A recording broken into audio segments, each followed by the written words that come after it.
अरे भाई, ये बुरे लोग जो कहते हैं कि भैरवपुर स्टेशन पे आत्माएं घूमती हैं, सब बकवास है। भूत प्रेत जैसी कोई चीज नहीं होती। रामू, तू तो हंसी में उड़ा देता है, लेकिन मेरे चाचा ने अपनी आंखों से देखा था। रात के 12 बजे पटरियों पर एक सफेद साड़ी वाली औरत खड़ी थी। जब उन्होंने पास जाने की कोशिश की तो वो अचानक गायब हो गई। तभी हरिनाथ काका दुकान पर आते हैं। तुम लड़के क्या जानो, उस स्टेशन पर जाने वाले बहुत से लोग वापस नहीं लौटे। ये कहानी मजाक नहीं, हकीकत है। अरे काका, आप भी डराने लगे। अच्छा बताइए, ऐसा क्या राज है उस स्टेशन का? उस स्टेशन पर जो दिखता है वो असल में होता नहीं, और जो असल में होता है वो कोई देख नहीं पाता। काका की आंखों में एक अजीब सी चमक थी। गांव के लोग चुप हो गए। हवा अचानक ठंडी लगने लगी। सबके चेहरे पर डर साफ दिख रहा था। ये कहानी आज से 20 साल पुरानी है, जब भैरवपुर स्टेशन पर मेरे दोस्त अरविंद की पोस्टिंग हुई थी। उस रात जो हुआ, उसने पूरे गांव को डरा कर रख दिया। अरविंद रिक्शा पकड़ के भैरवपुर स्टेशन की ओर चलता है और वो मन ही मन सोचता है, ये भैरवपुर स्टेशन तो गांव से थोड़ा दूर है। पता नहीं इतनी रात को वहां कैसा लगेगा।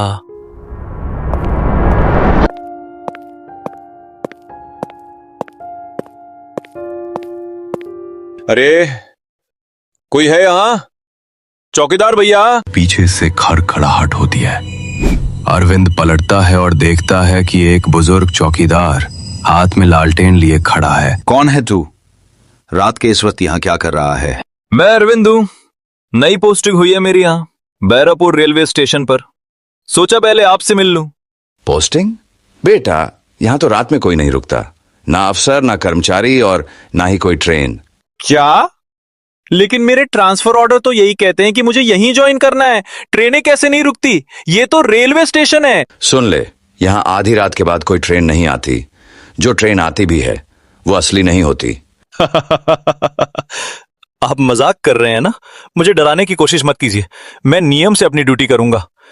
अरविंद बिना चौकीदार की बातों की परवाह किए अपने छोटे से कैबिन में चला जाता है। अरविंद अपने ऑफिस में जाकर बैठ जाता है।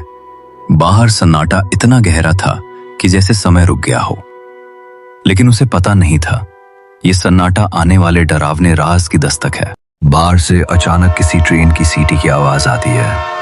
अरविंद खिड़की से झांकता है, लेकिन प्लेटफॉर्म खाली है।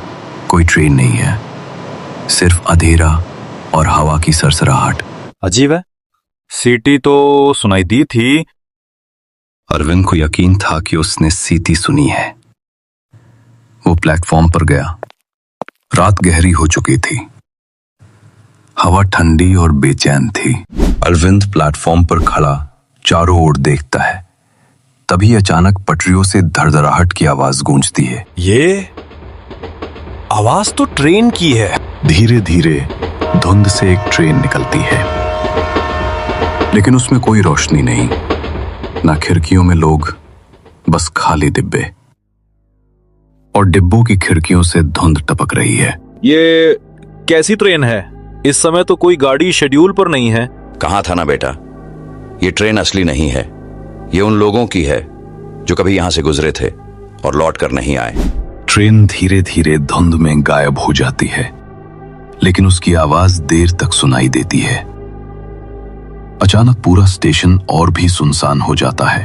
अरविंद अब समझ चुका था, भैरवपुर रेलवे स्टेशन पर कुछ भी सामान्य नहीं है। लेकिन ये तो सिर्फ शुरुआत थी। असली डर अब उसके दरवाजे पर दस्तक देने वाला था। उस रात का नजारा अरविंद को भीतर तक हिला गया था। भूतिया ट्रेन का साया उसकी आंखों के सामने बार बार घूम रहा था। उसने फैसला किया कि अभी उसे घर निकल जाना चाहिए और जल्द से जल्द गांव की ओर निकल जाना चाहिए। नहीं, आज रात यहां रहना ठीक नहीं। जो देखा वो अगर सच था तो ये जगह बिल्कुल सुरक्षित नहीं। अरविंद जल्दी जल्दी उठता है। अरविंद जैसे ही उठकर जाने लगता है, उसके ऑफिस का पंखा ऊपर से खुद ही नीचे गिर जाता है। ये अभी अपने आप कैसे गिरा? अरविंद अपने ऑफिस से बाहर निकलता है। स्टेशन का प्लेटफॉर्म अब बिल्कुल सुनसान है। चौकीदार कहीं दिखाई नहीं देता। अरविंद उसे ढूंढने के लिए आवाज लगाता है। चौकीदार भैया। कोई जवाब नहीं मिलता, बस खाली प्लेटफॉर्म गूंज उठता है। अरविंद चलते हुए स्टेशन से बाहर निकलता है। बाहर घना अंधेरा और सुनसान रास्ता है। भैरवपुर गांव स्टेशन से करीब 2 कोस दूर था। वहां तक जाने का कोई वाहन नहीं, क्योंकि रात बहुत होती। रात के उस पहर पैदल चलना ही उसका एकमात्र सहारा था। अरविंद को अब खामोशी अंदर ही अंदर खा रही थी। वो मन ही मन सोचता है, शायद आज दिमाग ज्यादा सोच रहा है। सब नजर का धोखा है। काफी देर पैदल चलने के बाद थका हारा, डर से कांपता हुआ अरविंद आखिरकार आधी रात को अपने घर पहुंचा। लेकिन उसके चेहरे पर थकान से ज्यादा उस अनकहे डर की छाया साफ झलक रही थी। अरविंद धीरे धीरे अंदर जाता है। उसकी पत्नी सुमन, जो उसकी चिंता में जाग रही थी, तुरंत उठ खड़ी होती है। अरे अरविंद, ये आप? आज तो आपका पहला दिन था ड्यूटी पर, इतनी जल्दी लौट आए? सब ठीक है ना? हाँ, सब ठीक है। बस तबीयत कुछ ठीक नहीं लग रही थी, इसलिए सोचा जल्दी घर चला जाऊं। अच्छा, तो आप बैठिए, मैं खाना लगा देती हूँ। रात के इस वक्त आपने कुछ खाया भी नहीं होगा। नहीं सुमन, मुझे भूख नहीं है। बहुत थक गया हूं, बस सोना चाहता हूं। वो सीधे कमरे की ओर बढ़ जाता है। उसके चेहरे पर डर और थकान दोनों साफ झलक रहे हैं। ये अरविंद जी तो कुछ छुपा रहे हैं। पहली ही रात ऐसा क्या हो गया? थकान और बेचैनी से टूटा अरविंद कब सो गया उसे खुद पता नहीं चला। लेकिन उसकी नींद चैन नहीं लाई, बल्कि एक ऐसे खौफनाक सफर का दरवाजा खोल दिया जहां हकीकत और वहम की सरहद मिट चुकी थी। अरविंद सपने में देखता है कि वो फिर से भैरवपुर स्टेशन के प्लेटफॉर्म पर खड़ा है। चारों तरफ घना कोहरा और अंधेरा है। अचानक दूर से ट्रेन की सीटी की आवाज गूंजती है, लेकिन प्लेटफॉर्म पर कोई ट्रेन नहीं आती। बस पटरियों पर तेज हवा चलने लगती है। ये फिर वही आवाज। कोहरे के बीच प्लेटफॉर्म के आखिरी छोर पर सफेद साड़ी लहराती हुई दिखाई देती है। चेहरा धुंध में छिपा हुआ है। बस धीमी धीमी पायल जैसी आवाज सुनाई देती है। अरविंद घबराकर पीछे हटता है। सफेद साड़ी वाली आकृति धीरे धीरे उसकी ओर बढ़ने लगती है। उसके कदमों के साथ कोहरा और घना होता जाता है। कौन है वहां? अरविंद भागने की कोशिश करता है, लेकिन उसके पैर जैसे जमीन में धंस गए हों। सफेद साड़ी वाली आकृति अब उसके बिल्कुल पास पहुंचने वाली होती है। जैसे ही वो आकृति पास आती है, अरविंद घबराकर अचानक बिस्तर पर उठ बैठता है। उसके माथे पर पसीना है और सांसें तेज चल रही हैं। ये सपना था या सच? अरविंद को लगा कि उसने सिर्फ सपना देखा है, लेकिन कभी कभी सपने हकीकत के राज खोलते हैं। और उस रात का सपना एक डरावनी सच्चाई की ओर पहला कदम था। सुबह अरविंद चुपचाप बैठा है। सुमन उसे बार बार देखती है, लेकिन कुछ पूछती नहीं। उसके चेहरे पर बेचैनी और नींद की कमी साफ झलक रही है। अरविंद धीरे से मन ही मन बोलता है, अब भागने से कुछ नहीं होगा। अगर ये स्टेशन सच में श्रापित है तो मुझे खुद देखना होगा। आज रात जो होगा देखा जाएगा। रात होते ही अरविंद घर से निकलता है। रास्ता वही सुनसान है। पेड़ों से झिंगुरों की आवाज और हवा की सरसराहट माहौल को और डरावना बना देती है। उस रात अरविंद का हर कदम उसे उस सच के करीब ले जा रहा था। अचानक पीछे से सीटी की आवाज गूंजती है। अरविंद खिड़की से झांकता है। धुंध और कोहरे के बीच प्लेटफॉर्म पर वही सफेद साड़ी वाली औरत खड़ी है, लेकिन इस बार उसका रूप साफ दिखाई देता है। उसका पूरा शरीर सफेद जैसे राख से बना हो और आंखें लहू की तरह लाल। अरविंद के हाथ कांप जाते हैं। उसका शरीर बिल्कुल ठंडा पड़ जाता है। तू कौन है? औरत धीरे धीरे उसकी ओर बढ़ने लगती है। उसके कदमों के साथ जमीन पर अजीब आवाज होती है, जैसे हड्डियां रगड़ रही हों। अरविंद घबराकर पीछे हटता है और अपनी जान बचाने के लिए दौड़ना लगता है। अरविंद हाफते हुए चौकीदार की क्वार्टर की तरफ भागता है, दरवाजा पीटते हुए चिल्लाता है, कोई है? स्टेशन मास्टर साहब, कोई तो बाहर आओ, मदद करो। दरवाजा नहीं खुलता।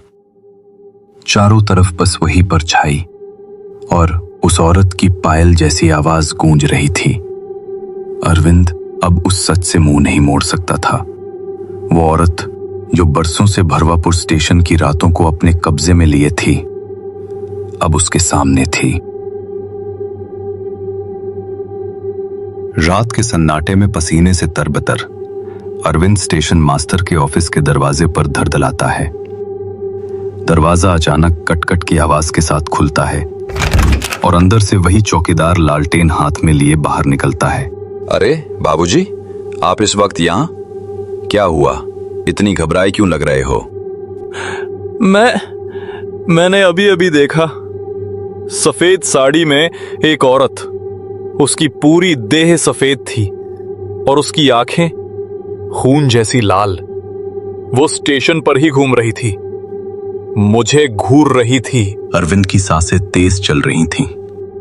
चौकीदार धीरे से सिर झुकाकर भारी आवाज में बोला, मैंने आपको पहले ही समझाया था बाबूजी, ये भैरवपुर स्टेशन आम स्टेशन जैसा नहीं है।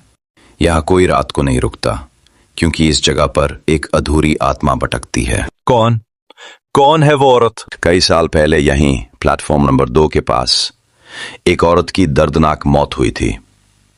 उसका नाम कमला था। गरीब घर की औरत थी। हर रोज अपने पति के लिए यहीं इंतजार करती थी।